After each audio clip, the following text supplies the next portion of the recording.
Aujourd'hui, dans votre édition des initiatives, nous vous proposons de dénicher, grâce à un nouveau guide, le patrimoine caché de l'étang de Berre. Ce site industriel souffre d'une mauvaise image.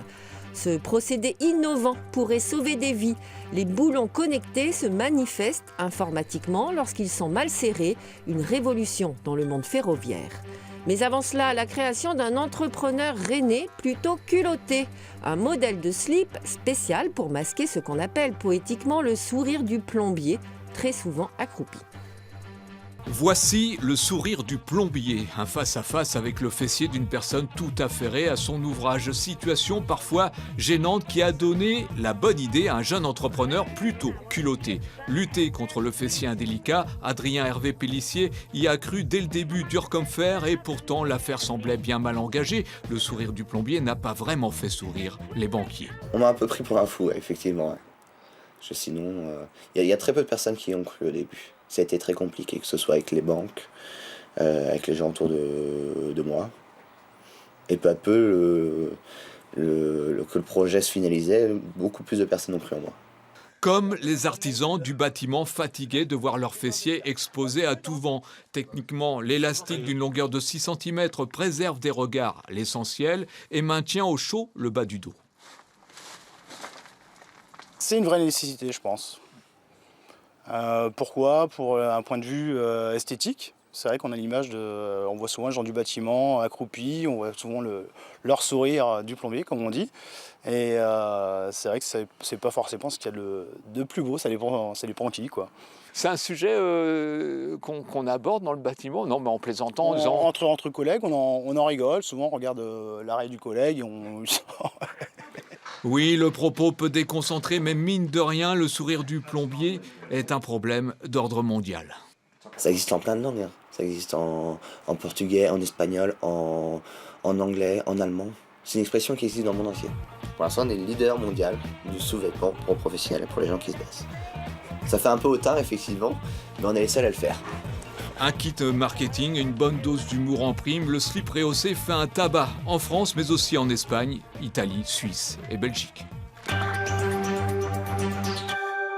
Mise au point par des ingénieurs dans l'Ain, cette invention pourrait éviter le déraillement des trains et donc sauver des vies. La SNCF et d'autres entreprises étrangères s'intéressent à ce nouveau procédé, des boulons qui se manifestent informatiquement lorsqu'ils sont mal serrés. C'est une idée lumineuse qui va rapporter gros. Cette pièce, sur laquelle est vissé un écrou, est un capteur de serrage électronique. Et le bénéfice est une petite révolution à venir dans le monde du ferroviaire. Pour maintenir l'éclisse des rails, le capteur de serrage électronique remplace avantageusement l'ancienne rondelle mécanique. On a conservé la partie rondelle, la partie métallique. On a rajouté une partie capteur et une partie de transmission qui remonte à distance la valeur de serrage. Dans cette démonstration, le boulon resserré écrase le capteur qui transmet la valeur de serrage électroniquement à distance. Une application sur smartphone complète ce dispositif qui pourrait bien changer le quotidien d'un agent SNCF chargé de vérifier le serrage des éclisses. L'application va lui permettre en fait, de se guider jusqu'à l'endroit où il doit resserrer le capteur. Si, une fois arrivé sur place, il a envie d'avoir un certain nombre d'informations, il va venir scanner le capteur et avoir accès à ces informations. Cette entreprise de Montréal-Lacluse travaille depuis 35 ans pour l'industrie ferroviaire. Mais c'est le déraillement mortel de Bretigny en juillet 2013 qui est à l'origine de cette invention. Un boulon dévissé sur une éclisse, 7 morts. Et l'idée a été toute simple, comme souvent, en se disant satané boulon, s'il avait pu lever la main en disant attention, je suis desserré, faites quelque chose, eh bien l'accident ne serait pas arrivé. Et en 18 mois, les ingénieurs de Vapérail ont donc mis au point ce capteur intelligent. La SNCF le teste actuellement avant homologation et des contrats sont en passe d'être signés avec les métros de Taïwan et de Singapour. Des adaptations sont toujours possibles. On pourrait très bien traiter de la thermique, donc des prises de température par exemple, des prises de vibration directement sur une voie. Et l'idée géniale ne s'arrête pas là. La société a développé des casques de chantier intelligents connectés à l'application. Le futur, déjà. Usines et pollution, le site de l'étang de Berre souffre d'une mauvaise réputation. Pour tordre le cou aux idées reçues, habitants et élus de 9 communes environnantes ont écrit un guide touristique. Objectif, dévoiler tous les trésors cachés de ce territoire.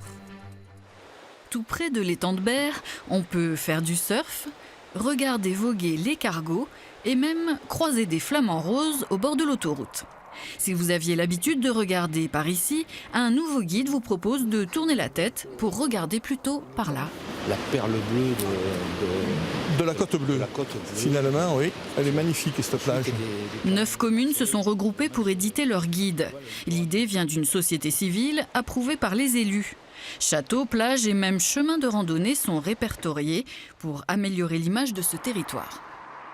On a un réel problème d'image que l'on essaye d'inverser parce que c'est un héritage de l'époque de l'ère industrielle où effectivement il y avait une grosse activité polluante sur le secteur. Alors je ne veux pas dire qu'elle a disparu aujourd'hui, mais elle a quand même considérablement régressé et on s'aperçoit qu'on peut tout à fait allier tourisme et industrie sans pour autant les opposer.